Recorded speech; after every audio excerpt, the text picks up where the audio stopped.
All of you have heard what he said just now. From now on, choose your best place. Chase closeness. So aku encourage kalian semua untuk berlomba-lomba nih. Di ibadah kita duduk di depan semua. Karena di tempat itu, saya pastikan itu tempat terbaik dan tidak akan terganggu dengan hal-hal yang tidak esensi.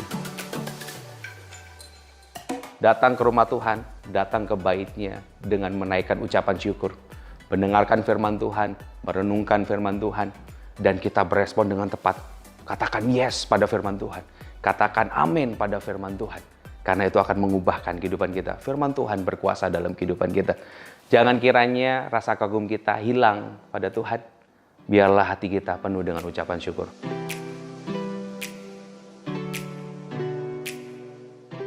If you don't make your decision, it will never be your home eventually. So trust His best plan through this imperfect family.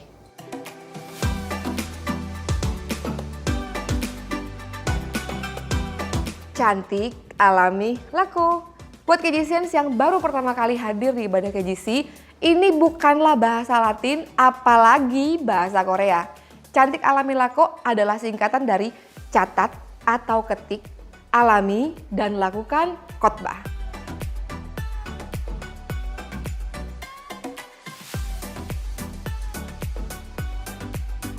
Dengan mencatat atau mengetik khotbah berarti kita tidak mau kehilangan hal yang berharga itu. Kita simpan catatannya dan kita bisa baca kembali di rumah supaya benar-benar kita bisa mengalami firman lewat apa yang kita tulis. My home is KGC. From our heart. To yours, We love you, KJCians.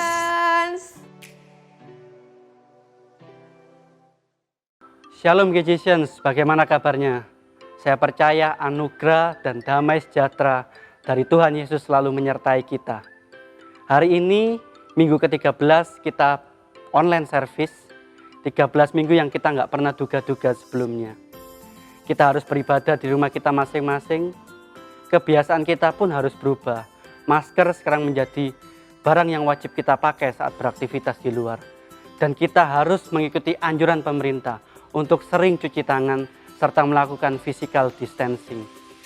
Tapi kita harus bersyukur bahwa anugerah Tuhan tidak pernah berubah dahulu, sekarang, dan sampai selama-lamanya.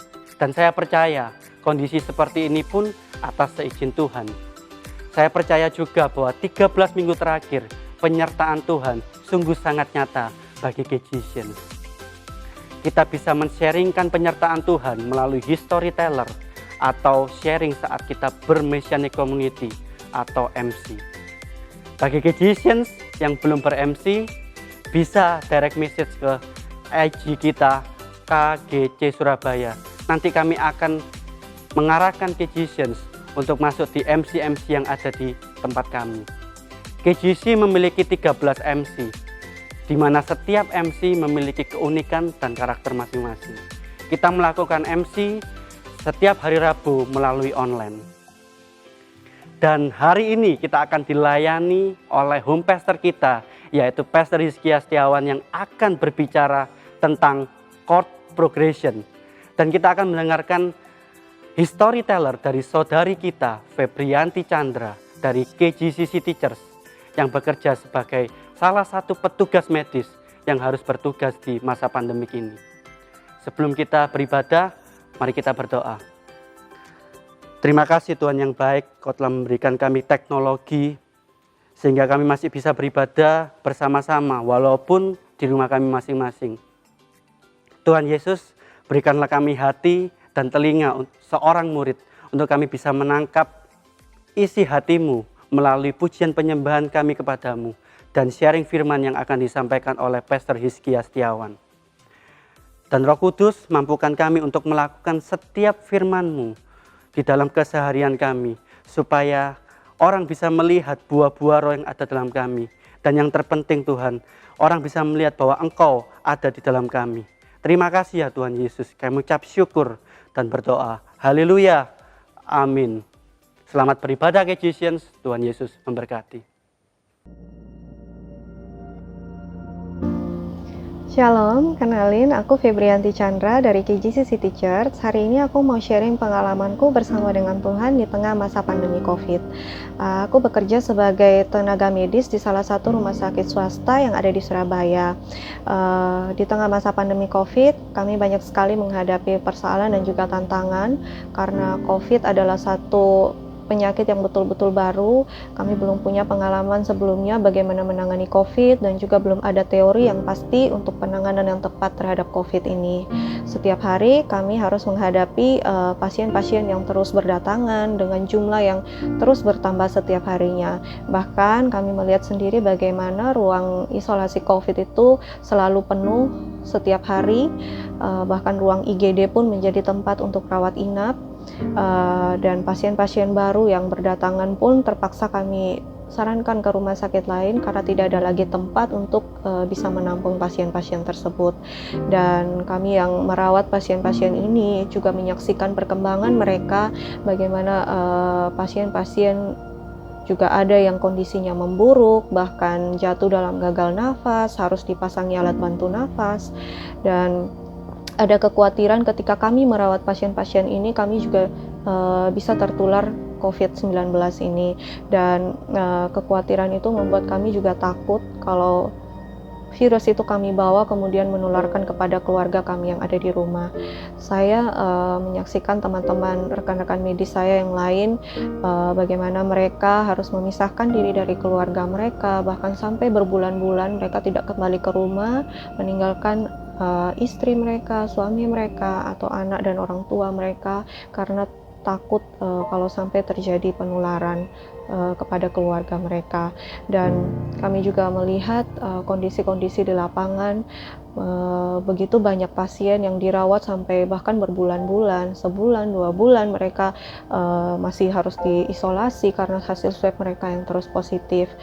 Kami juga melihat bagaimana rekan-rekan medis kami yang lain, tenaga medis yang lain, mereka juga akhirnya ikut tertular dan bahkan ada yang sampai meninggal. Semuanya ini menimbulkan beban yang berat bagi kami ketika kami harus bekerja dalam kondisi yang juga tertekan, khawatir, takut. Kami bekerja juga menggunakan APD yang begitu lengkap dan justru membuat kami juga kesulitan untuk bernafas. Kami tidak bisa makan, nggak bisa minum, buang air kecil atau buang air besar juga tidak bisa selama menggunakan APD. Semuanya menambah tekanan ketika kami bekerja dan banyak saya melihat teman-teman rekan medis saya yang menjadi stres dengan kondisi seperti ini. Dan saya tahu bahwa di tengah pandemi COVID ini bukan hanya kami tenaga medis yang menghadapi persoalan berat seperti ini, mungkin juga banyak teman-teman di luar sana yang menghadapi kesulitan-kesulitan karena pandemi ini. Dan saya bersyukur sebagai anak Tuhan, banyak kali saya diingatkan lewat firman Tuhan bahwa penyertaan Tuhan itu tidak pernah ada habisnya untuk kita yang mengandalkan Dia. Dan saya mau sharingkan ayat firman Tuhan yang menjadi pegangan saya selama masa pandemi ini, selama saya ada di dalam kesulitan ini. Di dalam Mazmur pasal 23 ayat yang keempat berbunyi, "Sekalipun aku berjalan dalam lembah kekelaman, aku tidak takut bahaya sebab Engkau besertaku. Gadamu dan tongkatmu itulah yang menghibur aku." Lewat firman Tuhan ini saya percaya bahwa di tengah masa yang penuh dengan ketidakpastian, mungkin ketika kita ada dalam pandemi COVID ini, segala sesuatu itu menjadi tidak pasti, segala sesuatu menjadi gelap bagi kita. Kita tidak tahu kapan pandemi ini akan berakhir, kita tidak tahu ke depannya harus akan menghadapinya seperti apa. Tetapi firman Tuhan mengatakan bahwa Dia gembala kita, Dia yang menuntun setiap langkah kita, yang memberikan kita penghiburan, yang memberikan kita kekuatan sehingga kita mampu untuk terus berjalan dan menghadapi semua masalah yang saat ini kita hadapi. Dan di dalam Mazmur 121 ayat yang ke-5 sampai ke-8 tertulis, "Tuhanlah penjagamu, Tuhanlah naunganmu di sebelah tangan kananmu. Matahari tidak menyakiti engkau pada waktu siang atau bulan pada waktu malam. Tuhan akan menjaga engkau terhadap segala kecelakaan, Ia akan menjaga nyawamu. Tuhan akan menjaga keluar masukmu dari sekarang sampai selama-lamanya."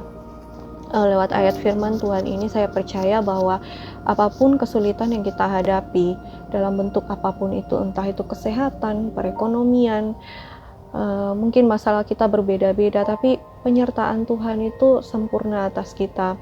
Dia yang menjanjikan penghiburan bagi kita, Dia yang memberikan damai sejahtera bagi kita, asal kita mau mengandalkan Dia dan menyerahkan semua kekhawatiran dan semua ketakutan kita dalam tangannya. Ketika kita merasa khawatir dan membiarkan itu menguasai kehidupan kita, itu artinya kita sedang mengandalkan diri kita sendiri. Kita tidak percaya dengan kekuatan dan kuasa Tuhan. Dan di dalam Filipi pasal yang keempat, ayatnya yang ke-6 sampai dengan ke-7 berbunyi, "Janganlah hendaknya kamu khawatir tentang apapun juga, tetapi nyatakanlah dalam segala hal keinginanmu kepada Allah di dalam doa dan permohonan dengan ucapan syukur. Damai sejahtera Allah yang melampaui segala akal akan memelihara hati dan pikiranmu dalam Kristus Yesus." Ketika kita ada dalam kekhawatiran dan ketakutan, mari kita belajar untuk menyerahkan semuanya ke dalam tangan Tuhan. Jangan andalkan pikiran kita sendiri, karena kita nggak akan mampu. Justru semuanya akan membuat kita menjadi stres. Tetapi kalau kita belajar untuk menyerahkan semuanya dalam tangan Tuhan, saya percaya bahwa Tuhan akan memberikan damai sejahtera yang melampaui segala akal, yang membuat kita bisa menjadi tenang, kita bisa berpikir dengan jernih untuk menghadapi masalah kita. Dan saya secara pribadi ketika menghadapi masalah-masalah dalam kehidupan saya, terutama pada saat-saat ini, di tengah pandemi ini, saya tidak menduga kalau saya bisa bersyukur dengan keadaan ini, karena menurut saya kondisinya berat dan kita dalam keadaan yang tertekan. Tetapi ketika saya menjalani semuanya ini dan saya belajar menyerahkan semuanya dalam tangan Tuhan, Tuhan betul-betul memberikan saya ketenangan dan damai sejahtera. Dan di tengah masa yang sulit sekalipun, saya masih bisa bersyukur untuk hal-hal yang mungkin dulu saya anggap remeh, tapi sekarang saya anggap itu menjadi sangat berharga dan saya syukuri untuk semuanya itu. Ketika saya bisa bangun dan masih bisa bernafas, saya masih diberikan kesehatan, saya masih bisa bekerja, semuanya itu adalah suatu anugerah buat saya. Karena ketika saya melihat banyak orang yang jatuh sakit, kemudian mereka harus diisolasi atau bahkan mereka tidak bisa bernafas dengan spontan, mereka harus dibantu alat bantu nafas. Semua itu membuat saya mensyukuri apa yang masih saya punya saat ini, apa yang masih Tuhan berikan hingga hari ini. Kalaupun ada teman-teman yang menghadapi hal-hal yang juga berat, mari kita semua serahkan ke dalam tangan Tuhan. Karena dengan kekuatan sendiri kita tidak akan mampu. Tapi ketika kita mengandalkan Dia, penyertaannya itu akan semakin sempurna. Ketika kita ada dalam keadaan yang baik-baik saja, mungkin kita tidak bisa melihat dengan nyata kebaikan Tuhan. Tetapi ketika kita ada dalam keadaan yang betul-betul kita merasa itu berat, dan kita mau mengandalkan Dia, maka penyertaannya itu kita akan lihat benar-benar sempurna. Dia menyertai kita, melindungi kita dalam segala keadaan, bahkan dalam keadaan yang mungkin menurut kita mustahil, tapi ternyata semua Tuhan nyatakan. Kiranya sharing saya hari ini bisa menjadi berkat buat teman-teman semua. Saya tahu mungkin teman-teman juga di luar sana banyak yang menghadapi persoalan, tapi percayalah bahwa Tuhan pegang kendali atas kehidupan kita dan Dia menjanjikan kepada kita masa depan yang penuh dengan harapan. God bless you.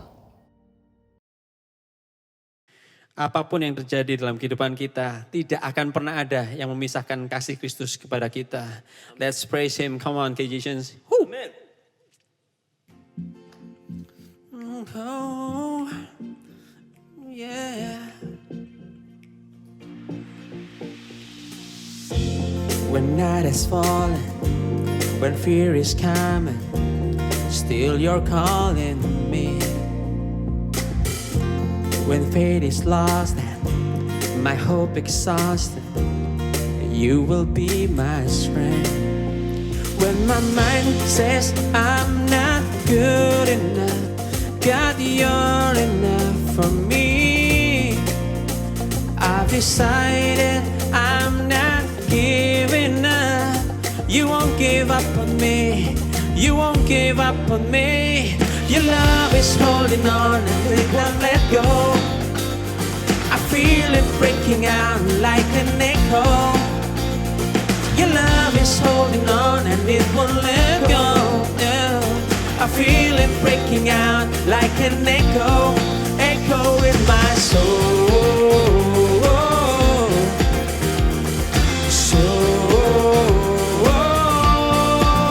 Come on.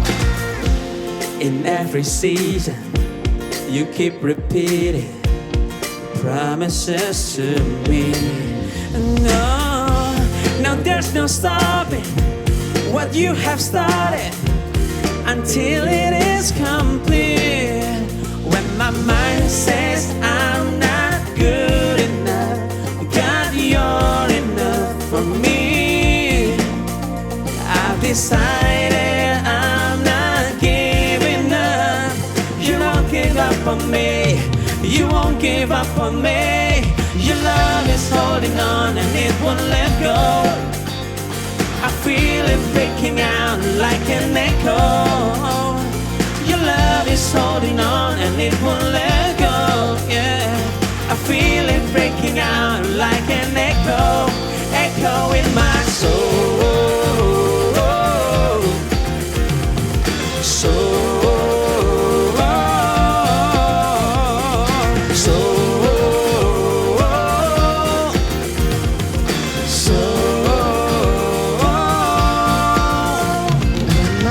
Says I'm not good enough, God, you're enough for me.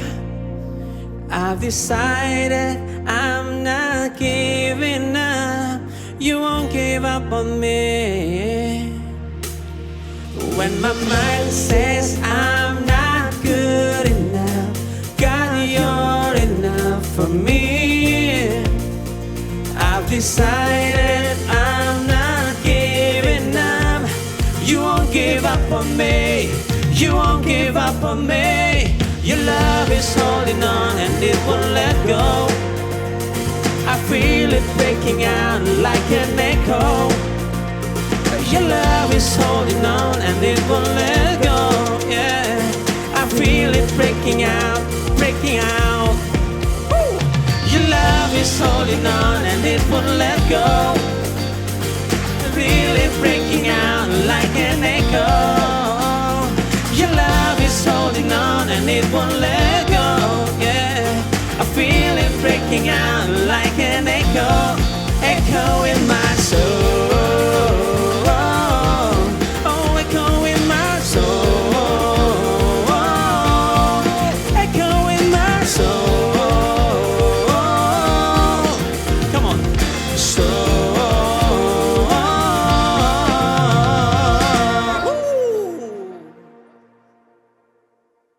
Yesaya 41 ayat 10 berfirman, janganlah takut sebab aku menyertai engkau. Janganlah bimbang sebab aku ini Allahmu. Aku akan meneguhkan bahkan akan menolong engkau. Aku akan memegang engkau dengan tangan kananku yang membawa kemenangan. Kami percaya Tuhan, apapun kondisi yang kami hadapi, Kau telah tetap Tuhan, Tuhan yang baik. Kami percaya Tuhan, Kau akan membawa kami ke kemenangan menuju kemenangan. Haleluya. Let's worship Him, KGC. Thank you Lord Jesus.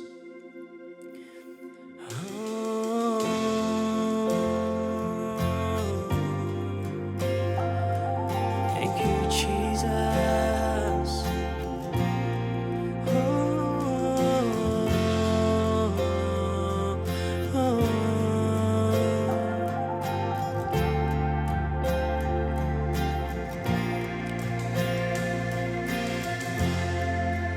Roh penghibur, segarkan jiwaku, bawaku dekat kepadamu. Sukacitamu teguhkan hatiku, hasratmu bangkitkan hidupku.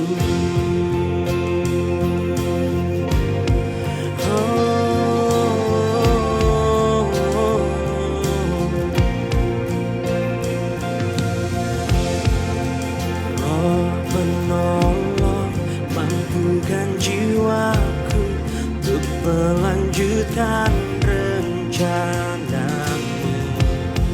tanpa kuasamu ku takkan sanggup, sungguh kaulah nafasku. Ku percaya kau setia selamanya.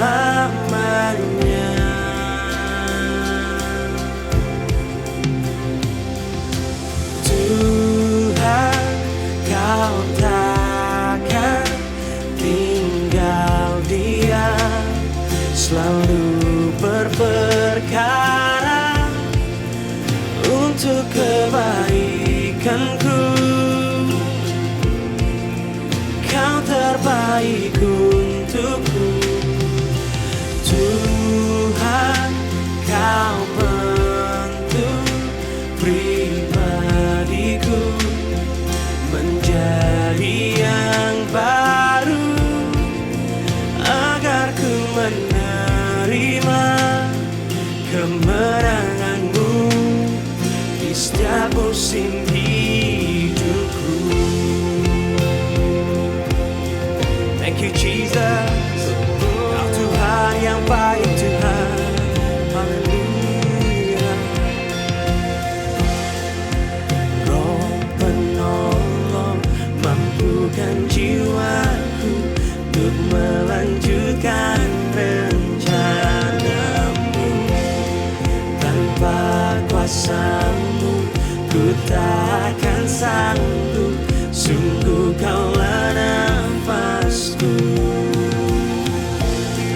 Ku percaya kau setia selamanya.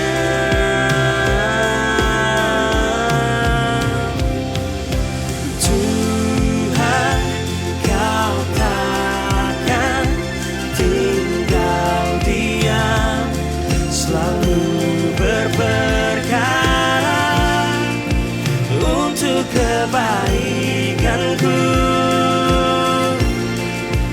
Kau terbaik untukku. Tuhan, kau bentuk pribadiku menjadi yang baru, agar ku menerima kemenanganmu di setiap musim hidupku.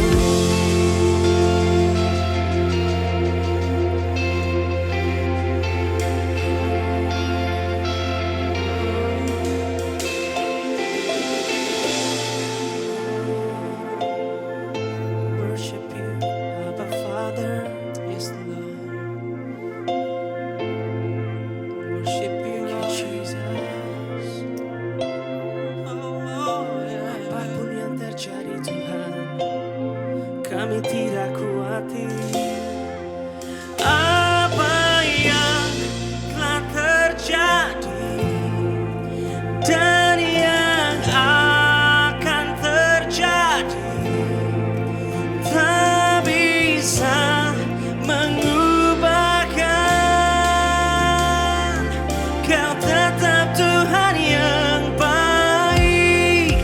Apa yang telah terjadi dan yang akan terjadi tak bisa mengubahkan. Kau tetap Tuhan yang baik. Apa yang telah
akan terjadi tidak akan bisa mengubahkan. Kau adalah tetap Tuhan yang baik. Kami tidak akan gentar, kami tidak akan khawatir Tuhan. Sebab roh-Mu selalu bersama kami Tuhan. Thank you Jesus, thank you Lord. Let's worship Him, I worship you Lord. Let's worship Him, for I belong to you. Lift up His name, hallelujah. For I belong to you God.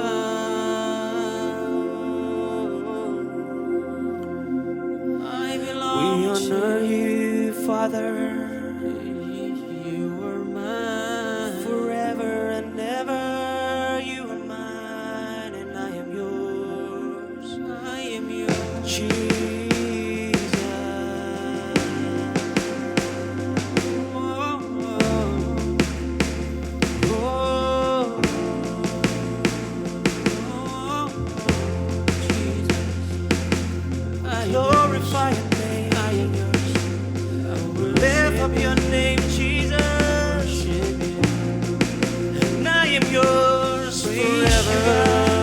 Praise you, God. Praise you, God. Forever, and I am yours. We give your name, Jesus.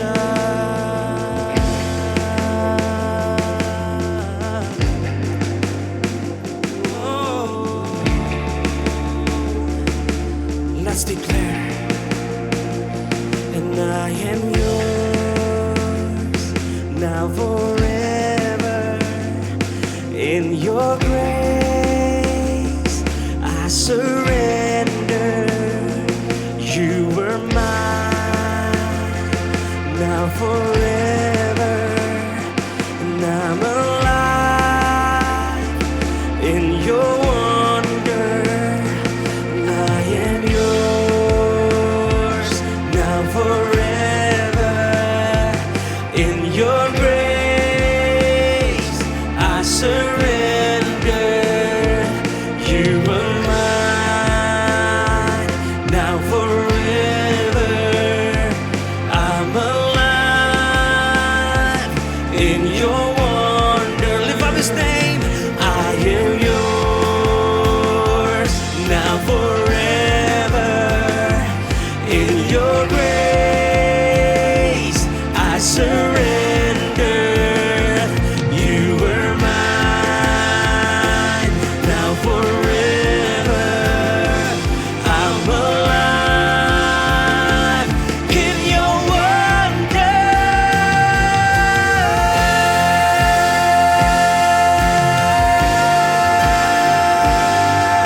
Oh Jesus, I'm alive.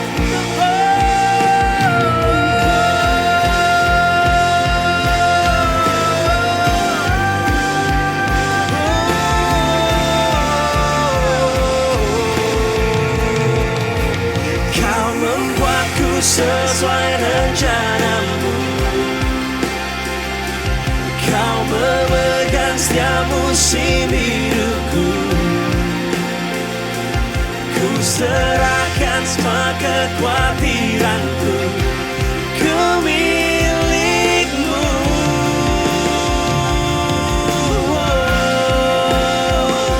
Semua kekuranganku kau pun tahu. Tetap kau pandang indah dalammu. Ku angkat tanganku dan berseru. Ku milikmu.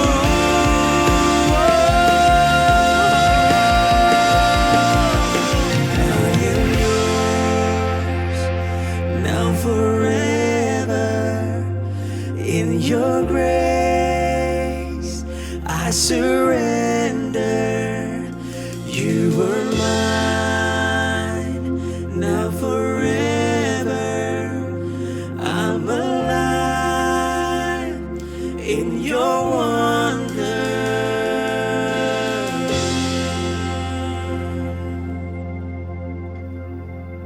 Thank you Jesus. Bapak, kami ucap syukur Tuhan. Kami ucap syukur Tuhan Kalau kami dulu sebagai lawanmu, kami dulu sebagai oposisimu, setelah pengorbanan Kristus, darahmu yang tercurah, kami statusnya berubah. Bahwa kami adalah anakmu Tuhan. Dan kami ucap syukur untuk itu Tuhan. Kami akan selalu ingat pengorbananmu. Kami akan selalu ingat darahmu. Yes, Jesus. Kami akan selalu ingat salibmu Tuhan. Karena kami tahu itu kekuatan iman kami. Itu kekuatan dalam hati kami. Itu kekuatan dalam jiwa kami. Untuk menghidupi kehidupan yang sekarang Tuhan. Bahwa ada Tuhan yang mau mati untuk anaknya. Ada Tuhan yang mau mencari domba yang terhilang. Ada seorang Bapa yang kasihnya tanpa pamrih. Kasihnya unconditional kepada anak-anaknya. Terima kasih Bapa, kami siap mendengarkan firman-Mu. Kami ingin membuka hati kami ingin membuka pikiran kami. Dan biarlah Engkau selalu isi Tuhan dengan benih firman-Mu. Dan kami percaya firman ini hidup Tuhan. Firman ini adalah janji-Mu. Firman ini adalah ya dan amin. Dan kami mau responi semua itu di dalam panggilan-Mu Tuhan. In Jesus' name, all Christians said, come on. Amen.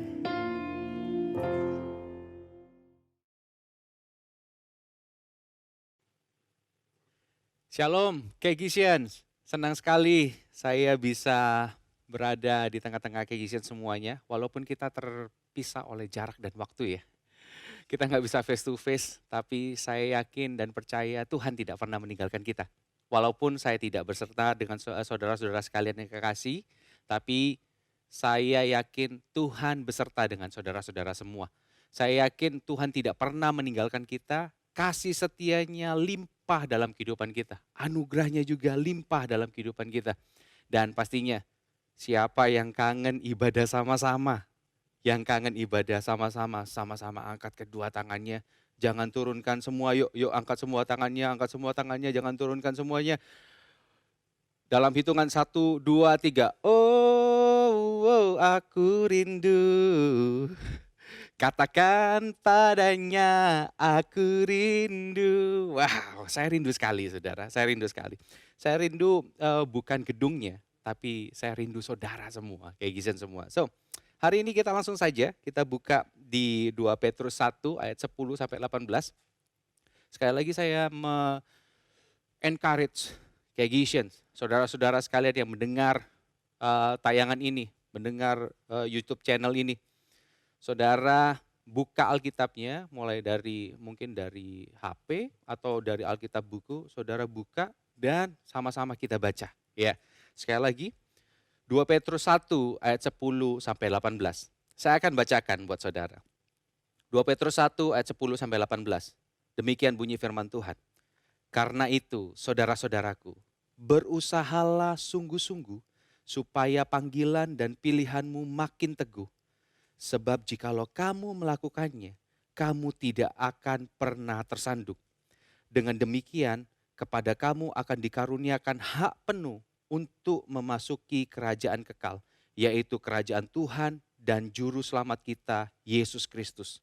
Karena itu, aku senantiasa bermaksud mengingatkan kamu akan semuanya itu, sekalipun kamu telah mengetahuinya dan telah teguh dalam kebenaran yang telah kamu terima. Aku menganggap sebagai kewajibanku untuk tetap mengingatkan kamu akan semuanya itu selama aku belum menanggalkan kemah tubuhku ini. Sebab aku tahu bahwa aku akan segera menanggalkan kemah tubuhku ini. Sebagaimana yang telah diberitahukan kepadaku oleh Yesus Kristus Tuhan kita. Tetapi aku akan berusaha supaya juga sesudah kepergianku itu kamu selalu mengingat semuanya itu. Sebab kami tidak mengikuti dongeng-dongeng isapan jempol manusia. Ketika kami memberitahukan kepadamu kuasa akan kedatangan Tuhan kita, Yesus Kristus sebagai Raja. Tetapi kami adalah saksi mata dari kebesarannya. Kami menyaksikan bagaimana ia menerima kehormatan dan kemuliaan dari Allah Bapa. Ketika datang kepadanya suara yang maha mulia yang mengatakan, inilah anakku yang kukasihi, kepadanyalah aku berkenan. Suara itu kami dengar datang dari sorga ketika kami bersama-sama dengan Dia di atas gunung yang kudus. So, Kegisians, bulan lalu kita sudah sama-sama belajar dari surat Yakobus, ya kan? Yakobus dari seluruh preacher yang ada di KGC semua mengatakan bahwa Yakobus itu adalah bapak gereja. Demikian juga dengan Petrus. Petrus adalah bapak gereja, Petrus adalah pemimpin orang-orang percaya, jemaat Allah yang luar biasa. Dan kondisi jemaat pada saat itu, kondisinya itu hampir sama. Mereka menghadapi persekusi, mereka menghadapi tekanan, mereka menghadapi masalah pada saat itu. Nah, tetapi pada waktu zaman Petrus, waktu surat ini ditulis, jemaat Allah pada waktu itu menghadapi masalah yang menurut saya cukup kompleks ya. Kenapa cukup kompleks? Karena mereka menghadapi masalah fisik, yaitu tekanan, persekusi dari pemerintah Romawi. Dan yang kedua, mereka juga mengalami masalah tentang teologi yang berhubungan dengan iman mereka. Banyak teologi yang beredar pada waktu itu yang menggoyahkan iman mereka kepada Yesus. Nah, tentang teologi yang menggoyahkan iman mereka itu ada di pasal 2, tetapi kita fokus pada hari ini adalah di pasal yang pertama, ayat yang ke-10 sampai ayat yang ke-18. Nah, ini surat 2 Petrus ini adalah surat Petrus yang terakhir. Ya kan? Ini surat Petrus yang terakhir sebelum Petrus dieksekusi mati dengan cara disalib terbalik. Nah, kalau orang sudah mau dekat dengan masanya, itu nggak mungkin dong kalau dia punya pesan itu ecek-ecek, nggak mungkin. Kalau kita sudah dalam keadaan krusial gitu kan, wah dikumpulin semua saudara kita berada di ranjang gitu, terus kita, ini permintaan terakhirku, tolong buatin Indomie double pakai cabai iris. Nggak mungkin seperti itu permintaannya. Nggak mungkin seperti itu pesannya. Jadi apa yang disampaikan oleh Petrus ini benar-benar penting saudara. Jadi penting. Jadi mari kita sama-sama lihat bahwa ini adalah pesan penting buat jemaat Tuhan. Dan kita ini adalah warga kerajaan sorga. Dan kita ini adalah jemaat Allah.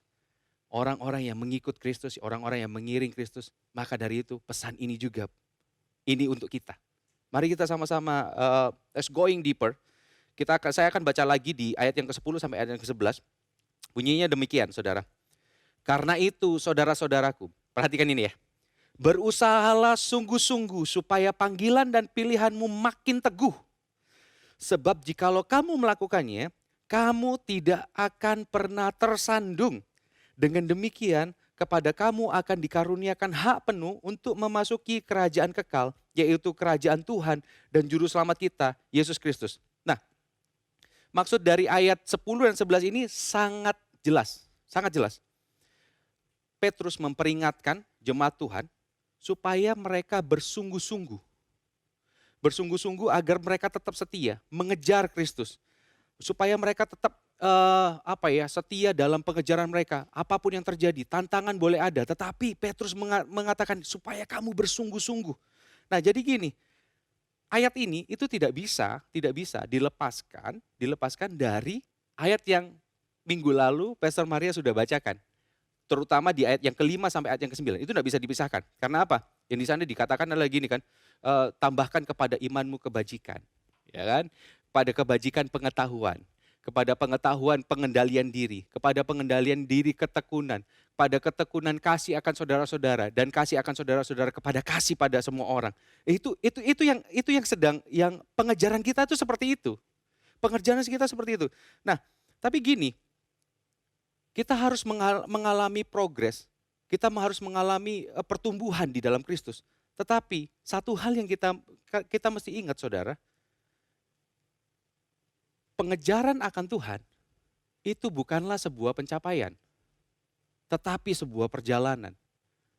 Karena kalau kita memandang hal ini menjadi sebuah pencapaian, itu hanya akan membawa kita hidup di dalam kelelahan. Karena kita akan mencapai sesuatu, kita berusaha untuk mencapai sesuatu. Tetapi kalau kita memandang pengenalan akan Tuhan ini, giat kita, pekerjaan kita, pengenalan kita akan Tuhan sebagai sebuah perjalanan. Ini akan membawa kita kepada pengenalan akan Kristus. Dan itu akan memberikan kekuatan pada kita.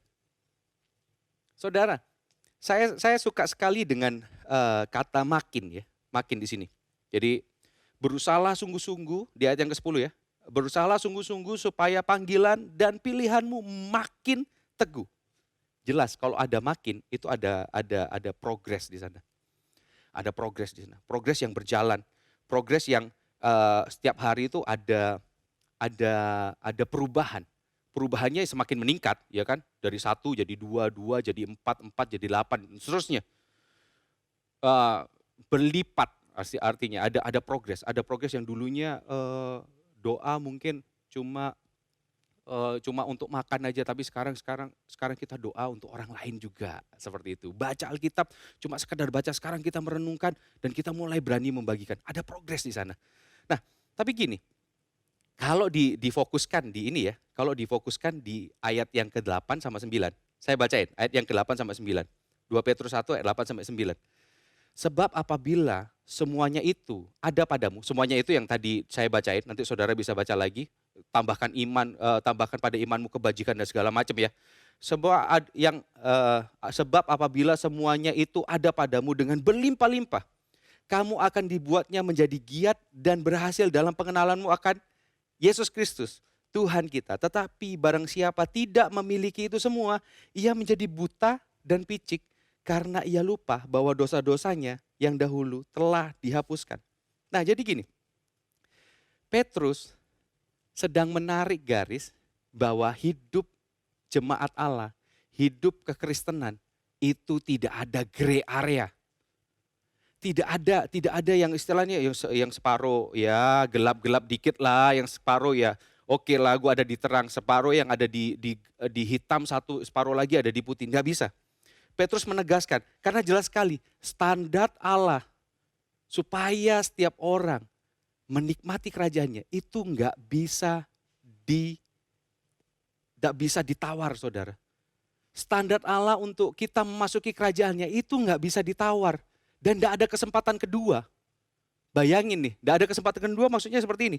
Kalau masa kita sudah habis di dunia ini, kita datang gitu kita berada di alam yang lain, terus tiba-tiba malaikat Tuhan ngelihat gitu kan, oke, Hizkia Setiawan, oh kayaknya kamu kurang deh, masuk standar ini kayaknya kurang deh, kamu balik lagi ke bumi. Nggak bisa, saudara, nggak bisa diulang, standarnya tinggi dan kita nggak bisa ngulang. Tetapi gini, kabar baiknya adalah gini, kabar baiknya adalah Tuhan yang sudah menganugerahkan kemampuan untuk mengenal Dia di dalam kehidupan kita. Kemarin minggu lalu Pastor Maria sudah menyampaikan dengan jelas. Pastor Maria menyatakan seperti ini. Kita tidak mungkin mengenal Allah tanpa Allah sendiri yang membukakan dirinya. Tanpa Allah sendiri yang menyatakan dirinya. Tanpa Allah sendiri yang memperkenalkan dirinya. Kita nggak mungkin bisa mengenal Allah.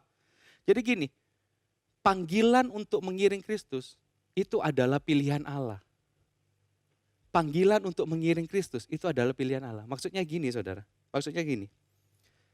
Karya Kristus, karya penebusan Kristus itu bukan cuma berhenti di atas kayu salib saja. Oke, dan Tuhan bilang, oke, aku sudah tembus kamu, sekarang hiduplah sesuka hatimu. Ya berusahalah sendiri, berusahalah dengan kekuatanmu, berusahalah dengan akal budimu, berusahalah dengan pengalamanmu, berusahalah dengan koneksimu. No. Ketika dia sudah mati di atas kayu salib, dia menebus dosa kita, dia menggantikan kita untuk menerima cawan murka Allah yang harusnya kita binasa, yang harusnya kita terkutuk, kita diberkati karena ada pribadi yang menggantikan kita. Ada pribadi yang menggantikan kita. Itu anugerah Tuhan. Tetapi karya Kristus tidak berhenti di sana. Karya Kristus terus bekerja di dalam kehidupan kita. Karya Kristus terus ada dalam kehidupan kita. Melalui apa? Satu anugerah yang Tuhan nyatakan dalam kehidupan kita. Pastor Nancy 2 minggu yang lalu juga menyatakan gini. Pencurahan Roh Kudus itu adalah bukti Allah tidak pernah meninggalkan kita. Itu adalah bukti bahwa Allah setia. Dia yang berjanji bahwa ada roh penghibur yang akan beserta dengan kita. Membimbing kita ke dalam kebenaran.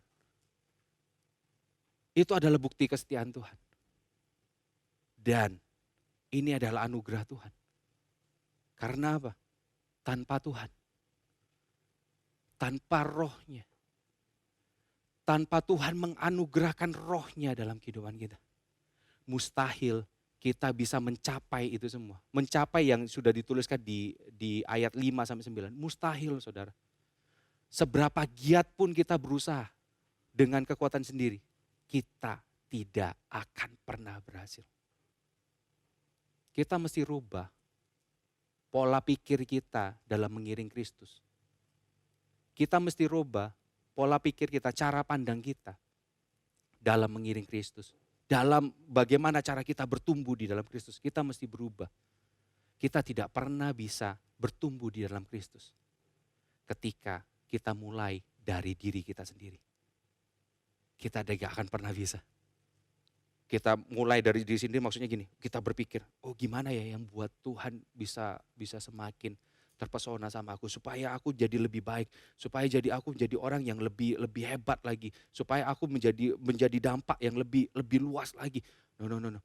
Mulailah dari apa yang telah Tuhan lakukan. Karena jika kita melakukan dengan kekuatan kita sendiri, melakukan dengan pengalaman kita sendiri, melakukan dengan pengetahuan kita sendiri, dengan kekuatan kita sendiri, dengan keberanian kita sendiri, ujung-ujungnya kita akan jadi seperti Petrus waktu Yesus belum mati. Ujung-ujungnya kita akan meninggalkan Yesus. Dan ujung-ujungnya kita juga akan menyangkal. Dan mungkin kalau sekarang kita akan tanya, why Lord? Tuhan di mana? Dan segala macam. Kita mesti lihat dari apa yang Tuhan kerjakan. Jadi kita melakukan segala sesuatu. Kita bertumbuh di dalam Kristus. Itu bukan karena kita ingin mencari berkat, tetapi justru karena kita sudah diberkati, kita sudah tahu bahwa kita sudah diberkati. Kita sudah tahu, kita sudah mengerti bahwa kita sudah menjadi milik kepunyaannya. Kita sudah tahu bahwa kita ini adalah putra dan putri kerajaan sorga. Oleh sebab itu kita ingin bertumbuh dan hidup di dalam kerajaannya. Hidup di dalam kebenaran dan dalam kekudusannya. We must chase God with the new understanding that we are already His own. Kita harus mengejar Tuhan dengan pemahaman yang baru. Bahwa kita ini sudah menjadi miliknya. Bukan kita mengejar sesuatu bertumbuh, kita jadi orang yang lebih baik. Bukan untuk supaya kita dijadikan milik kepunyaannya. No. Kita harus berawal dari kita ini sudah jadi milik punyaan Allah. Kita sudah masuk dalam kerajaan sorga. Kita warga kerajaan sorga. Karena apa? Karena berita Injil yang begitu luar biasa dalam kehidupan kita. So, kayak gisian, saudara-saudaraku yang kasih. Tuhan sudah menganugerahkan, dia membuka dirinya. Dia yang tidak menganggap kesetaraannya dengan Allah, dia mengosongkan dirinya. Dia turun ke dunia, menjadi seorang hamba. Bahkan setia sampai mati. Untuk siapa? Untuk menanggung dosa kita. Menggantikan kita. Menerima cawan murka Allah. Dan anugerahnya nyata dalam kehidupan kita. Kesetiaannya nyata dalam kehidupan kita. Pada saat Roh Kudus dicurahkan dan Roh Kudus tinggal dalam kehidupan kita. Pastor Andrew juga pernah menyampaikan bahwa Christmas is God with us. Natal itu berbicara soal Allah beserta dengan kita. Passover, Paskah itu Passover is God for us. Allah untuk kita, menggantikan kita. But Pentecost is God in us. Adalah sesuatu yang sangat bisa kita lakukan. Kita bertumbuh dalam Kristus. Asal kita mulai melihat dari sudut pandang Allah. Yang selanjutnya, apa yang membuat kita bisa konsisten dalam pengejaran akan Tuhan? Apa yang membuat kita bisa konsisten terus giat dalam pengejaran akan Tuhan, pengetahuan akan Tuhan? Apa yang membuat kita menjadi seperti itu? Petrus menempatkan dirinya as a reminder to remember Petrus menempatkan dirinya untuk menjadi reminder kepada jemaat Allah supaya mereka remember, supaya mereka selalu ingat tentang apa? Di 2 Petrus 1 ayat 12 sampai 15 berkata seperti ini, saya bacakan. Karena itu aku senantiasa bermaksud mengingatkan kamu akan semuanya itu, sekalipun kamu telah mengetahuinya dan telah teguh dalam kebenaran yang telah kamu terima. Aku menganggap sebagai kewajibanku untuk tetap mengingatkan kamu akan semuanya itu selama aku belum menanggalkan kemah tubuhku ini. Sebab aku tahu bahwa aku akan segera menanggalkan kemah tubuhku ini sebagaimana yang telah diberitahukan kepadaku oleh Yesus Kristus Tuhan kita. Tetapi aku akan berusaha supaya juga sesudah kepergianku itu kamu selalu mengingat semuanya itu. Dari isi pesan ini jelas sekali ya. Dari isi pesan ini dari ayat 12 sampai 15 ini jelas sekali bahwa waktu Petrus itu sudah sangat singkat. Jadi Petrus mengingatkan ini. Dan gini, Petrus begitu getol mengingatkan jemaat Allah supaya mereka tetap setia. Petrus begitu getol mengingatkan jemaat Allah supaya tetap berpegang pada Kristus. Petrus begitu gigih supaya mereka tetap bertahan di dalam keadaan seperti ini. Dalam keadaan tekanan pada saat itu. Apa yang membuat Petrus yang begitu gigih? Ada satu hal yang ini menarik, saudara. Ini menarik. Waktu malam sebelum Yesus diserahkan, dia mengadakan perjamuan makan malam terakhir. Dia memperingatkan Petrus bahwa Simon, dia panggil Petrus dengan kata Simon, Simon, iblis itu sedang menampi kamu. Iblis itu sedang menguji kamu, ya kan? Tetapi gini, pada ayat yang ke-32, Lukas 22 ayat 32 ngomong seperti ini. Ini Yesus ngomong sama Petrus ya. Aku telah berdoa untuk engkau supaya imanmu jangan gugur dan engkau, jikalau engkau sudah insyaf, kuatkanlah saudara-saudaramu. Ini tanggapan dari apa yang Yesus sudah doakan pada Petrus. Ini tanggapan dari pesan Yesus. Makanya Petrus itu begitu gigih dan wah, aku harus mengingatkan mereka nih. Aku harus menggugah kehidupan mereka supaya mereka tetap berada di dalam iman mereka. Mereka mengingatkan. Dan Petrus menyampaikan pesan ini. Menariknya, tidak ada pesan baru, tidak ada pesan yang tambahan, perintah tambahan, nggak ada. Justru Petrus di ayat yang ke-15 ya. Petrus cuma nyampein gini, tetapi aku akan berusaha supaya juga sesudah kepergianku, kamu selalu mengingat semuanya itu. Cuma itu aja, setelah kepergianku, kamu mengingat semuanya itu. Apa yang mesti diingat? Pertanyaannya kan itu, apa yang mesti diingat? Yang diingat itu adalah ayat yang ketiga. 2 Petrus 1 ayat yang ketiga. Saya bacakan buat saudara. 2 Petrus 1 ayat yang ketiga. Bunyi seperti ini. Karena kuasa ilahinya telah menganugerahkan kepada kita segala sesuatu yang berguna untuk hidup yang saleh. Oleh pengenalan kita akan Dia yang telah memanggil kita dari kuasanya yang mulia dan ajaib. Tidak ada perintah lain. Tidak ada saran lain dari Petrus. Tidak ada nasihat lain dari Petrus. Selain apa? Mengingat apa yang telah Tuhan kerjakan. Dia yang begitu mulia memanggil kita. Yang memanggil kita oleh kuasanya yang mulia dan ajaib. Memanggil kita dari kegelapan menuju terangnya yang ajaib. Dari kerajaan kegelapan menuju kepada kerajaan Kristus yang tidak tergoncangkan. Cuma satu hal ini, supaya kamu mengingat itu semua. Berarti ini benar-benar pesan yang sangat penting, walaupun simple. Tapi ini pesan yang sangat penting. Kita selalu ingat bahwa hidup kita itu kalau bukan Tuhan yang manggil, kalau bukan Tuhan yang bertindak, kalau bukan Tuhan yang bekerja dalam kehidupan kita, kita tidak mungkin berada dalam posisi ini. Kita tidak mungkin menerima keselamatan ini. Karena apa, saudara? Kalau kita mengingat hal ini, selalu mengingat hal ini, itu akan membuat kita tidak tersandung. Pada ayat yang ke-10. Membuat kita tidak akan tersandung karena kita mengingat. Selalu mengingat, oh iya karena kasih karunia Tuhan, kita mengingat ini. Maksud di sini tidak akan tersandung itu bukan berarti kita terus anti dosa, saudara. Wah, kita tidak bisa berdosa lagi karena kita ada dalam kerajaan surga. No, bukan seperti itu. Maksudnya adalah kita tidak tersandung lagi. Kita bukan lagi hidup di dalam pemerintahan dosa. Tetapi kita hidup di dalam pemerintahan Allah yang maha tinggi. Kita hidup di dalam pemerintahan kebenaran Allah. Kebenaran kerajaan surga yang maha tinggi, yang nyata dalam kehidupan kita. Kita bukan lagi digerakkan oleh hawa nafsu kita. Tetapi kita digerakkan oleh kebenaran Tuhan. Kita digerakkan oleh perintah-perintah Tuhan. Kita terus mengalami progres dalam kehidupan iman kita. Day by day. Day by day. Kita menikmati kasih karunia Allah. Kita selalu mengingat. Mengingat apa yang telah Tuhan kerjakan dalam kehidupan kita. Tapi ada satu hal yang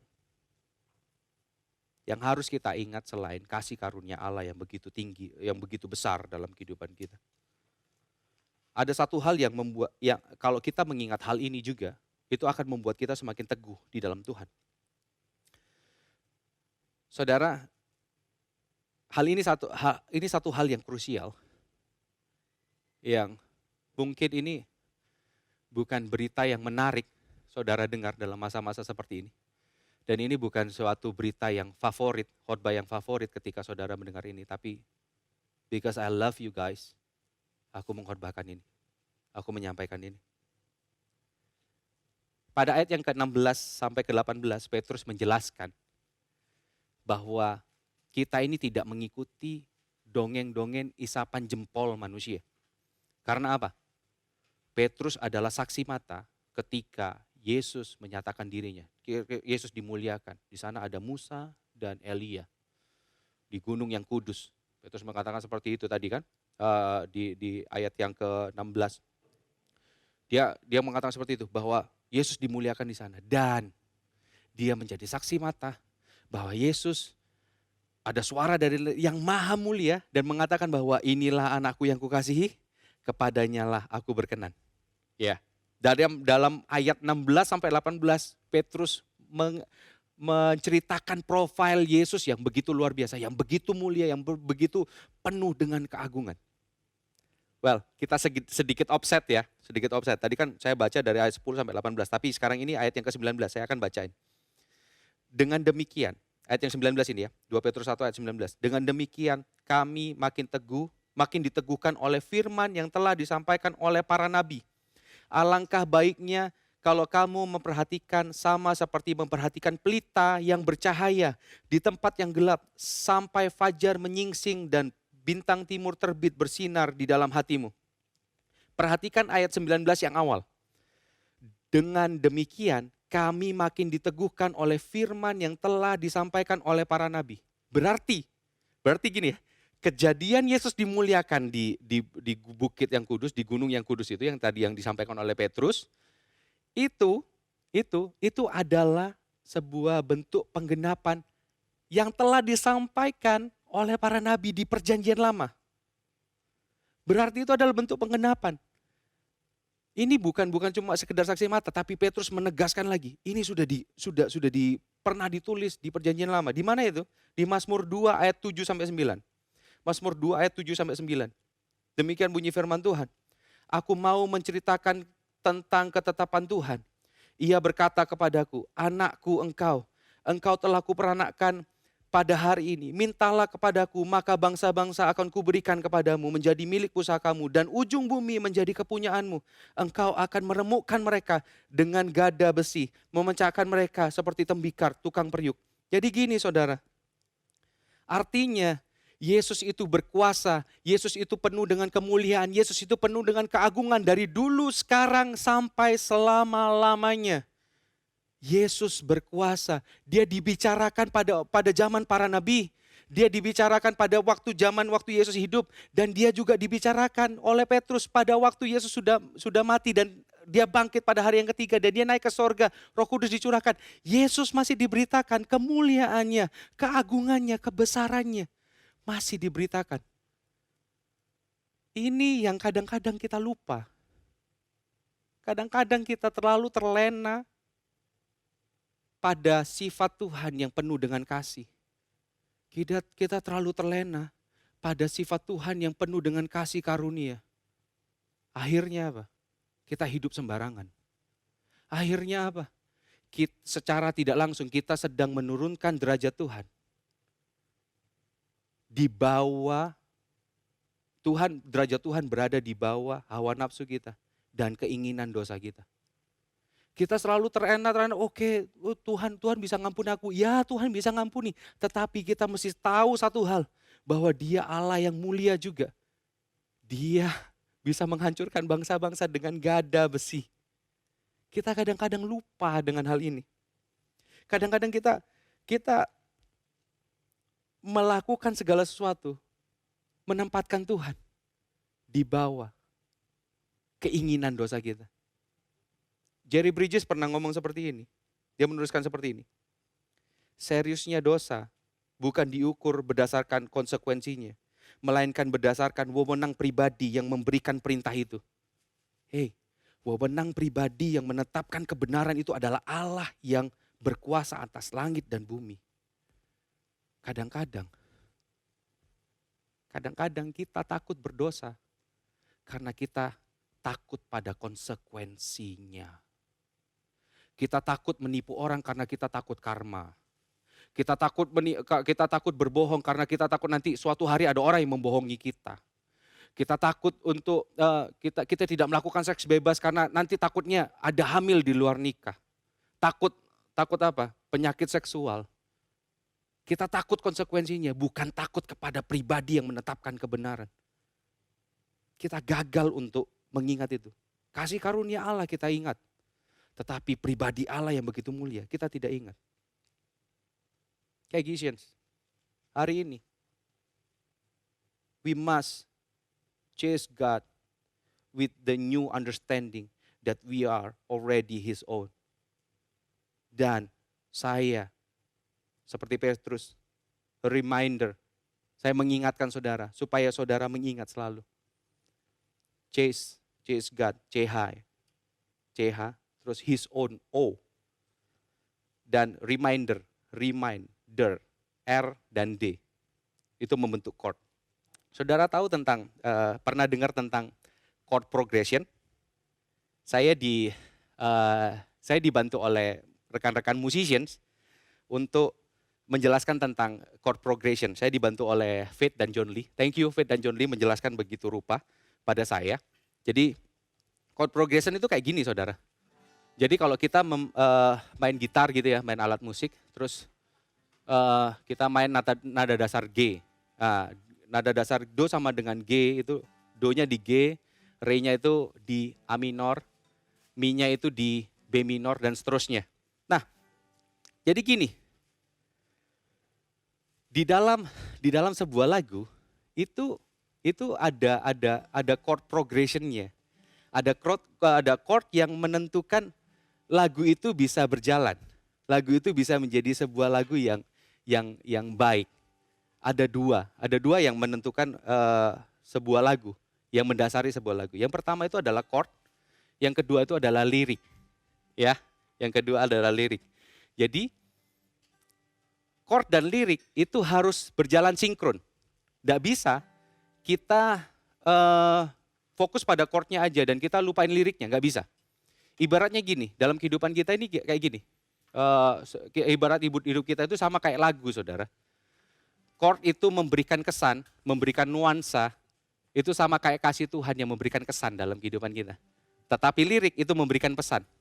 Lirik itu kayak pribadi Tuhan yang mulia, yang penuh dengan keagungan, yang penuh dengan kebesaran, itu memberikan pesan dalam kehidupan kita bahwa Dia adalah Allah yang luar biasa.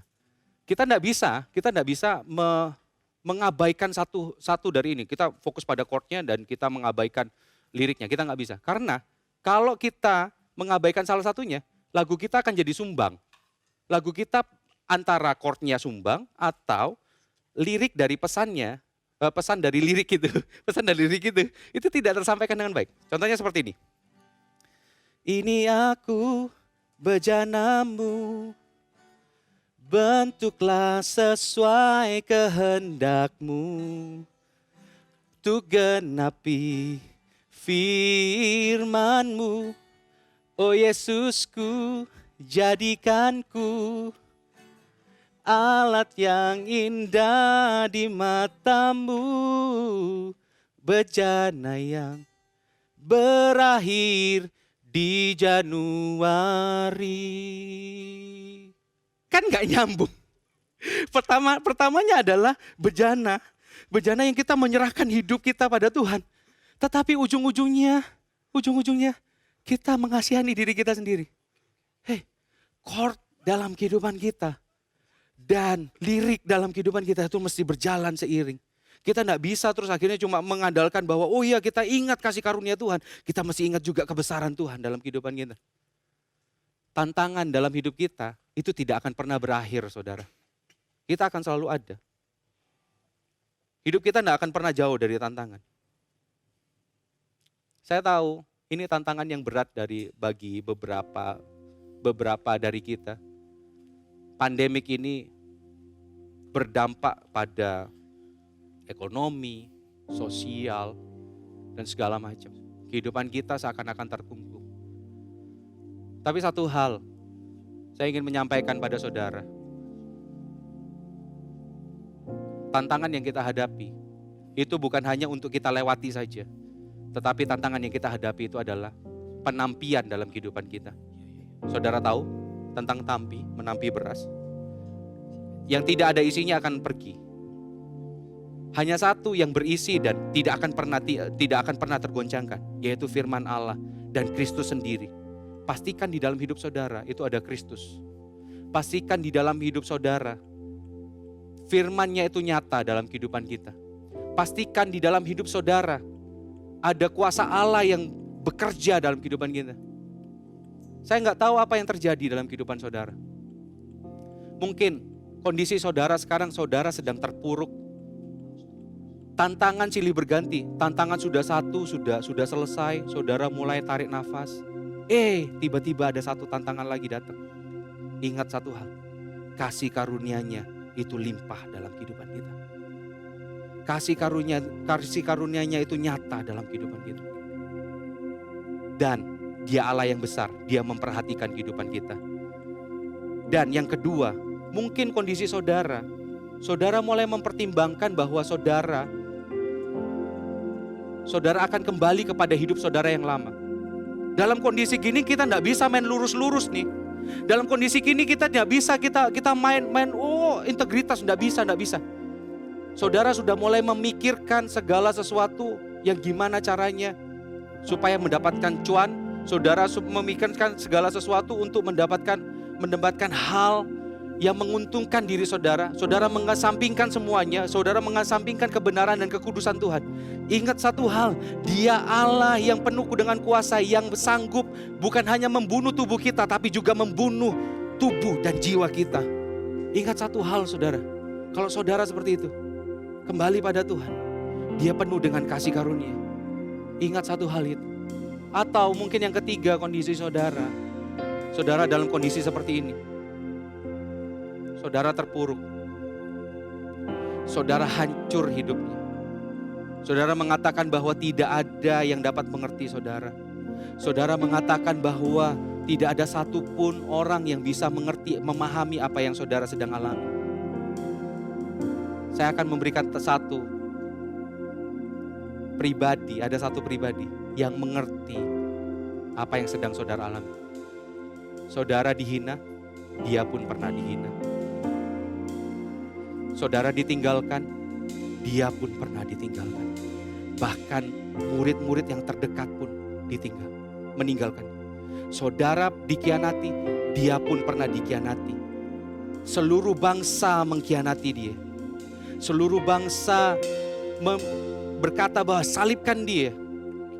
Dia mengerti. Dia bukan imam besar agung yang tidak mengerti pergumulan saudara. Dia imam besar agung yang mengerti setiap detail pergumulan saudara. Dia ada. kasih-Nya limpah dalam kehidupan kita. Mari datang pada Tuhan. Kita bukan sedang memainkan chord progression kita.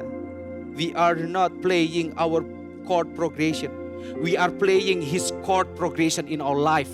So guys, so Kegisians, hari ini ingatlah Dia Allah yang penuh dengan kasih karunia. Dan diingatlah bahwa Dia Allah yang penuh dengan kemuliaan, keagungan, kebesaran. Jangan pernah lupakan ini. Jangan pernah lupakan ini. Karena hidup kita bukan hidup kita lagi, tetapi Kristus tinggal dalam kehidupan kita. Mari sama-sama renungkan hal ini. Kita nyatakan pada Tuhan, we are yours Lord. We are yours Lord Jesus. Haleluya. I am yours now forever. In your grace, Oh ya. I surrender. You are mine now forever. Yes Lord. I'm alive in your wonder. I am yours now forever. In your grace, I surrender. You are mine now forever. I'm alive in your wonder. I am yours now forever. Oh yeah. In your grace, I'm I surrender, Lord. You are mine Now forever. forever. I'm alive in your wonder. Kau membuatku sesuai rencanamu. Jadikan ini doa kita. Jadikan ini pernyataan kita. Yang setiap musim Please Lord, hold our hand Lord. We need you. serahkan We semua need you, Lord. kekhawatiranku. We need you Lord Jesus. Milikmu. I am yours Lord. Semua kekuranganku kau pun tahu. Tetap kau pandang indah dalammu. Ku angkat tanganku dan berseru, ku milikmu. Katakan I'm yours. Now forever, in your grace, I surrender. You are mine. Oh Now Jesus. forever, I'm alive in your wonder.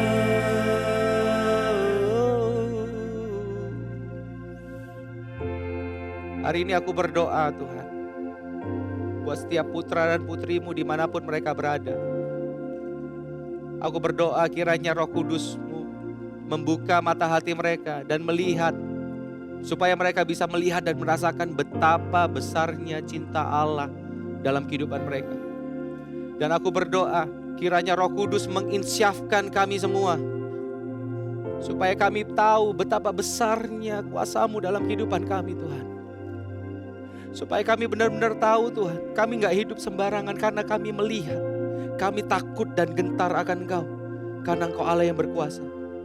Dan ketika kami menjalani hidup Tuhan, kami tahu bahwa Allah yang penuh dengan kemuliaan itu mengasihi kami dengan sepenuh hati, dengan sepenuh jiwa, sehingga Dia mengorbankan nyawa. Hari ini Tuhan kami memperingati pengorbanan-Mu. Kami memperingati pengorbanan-Mu Tuhan. Kami angkat roti ini roti biasa tapi kami percaya ini adalah tubuh Kristus. Sama-sama Kegisians, angkat roti di tangan kananmu. Malam sebelum Yesus diserahkan, Dia mengambil roti dan memecah-mecahkan dan Dia berkata, inilah tubuhku yang sudah dipecah-pecahkan karena kamu. Perbuatlah ini untuk menjadi peringatan akan aku. Ini kami percaya ini adalah tubuhmu.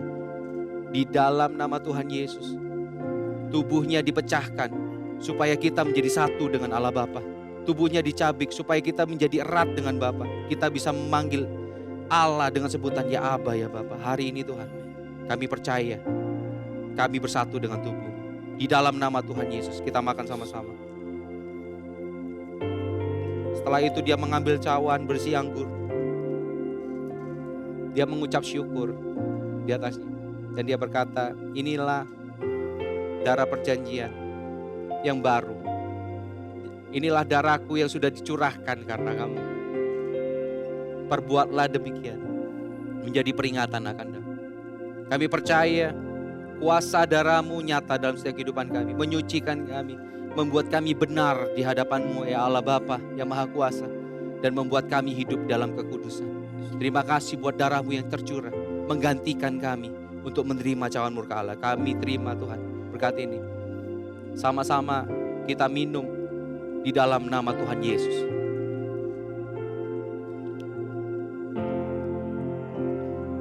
Kami mengucap syukur buat kasih setia-Mu.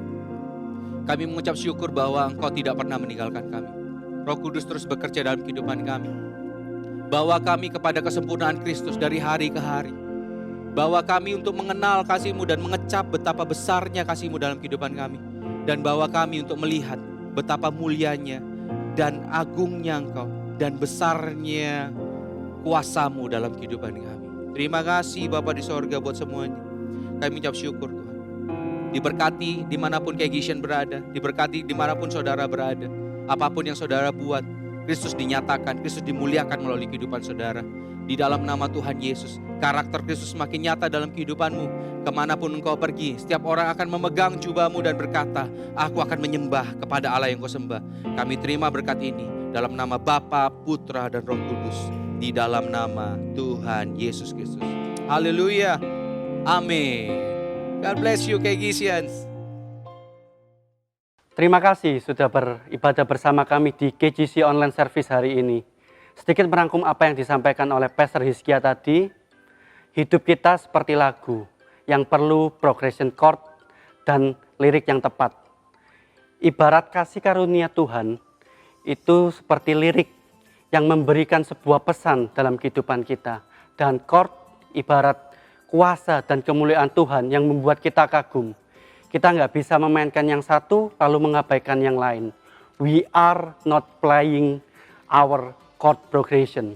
We are playing His chord progression. Wow, quote yang sangat luar biasa. Terima kasih Pastor Hizkia. Saya sangat terberkati oleh Mrs. Anda. Bagaimana dengan Kegisions? Saya percaya Kegisions juga terberkati. Mari kita bagikan link ibadah ini ke saudara dan teman-teman kita agar berkat ini bisa dinikmati oleh banyak orang. Dan jangan lupa subscribe di YouTube channel kami KGC Surabaya. Dan minggu depan kita akan dilayani oleh home pastor kita yaitu Pastor Nancy Piri. So, jangan lupa minggu depan jam 4 tetap di YouTube channel Rock Surabaya Creative Media. See you next week, Kegisions. Tuhan Yesus memberkati.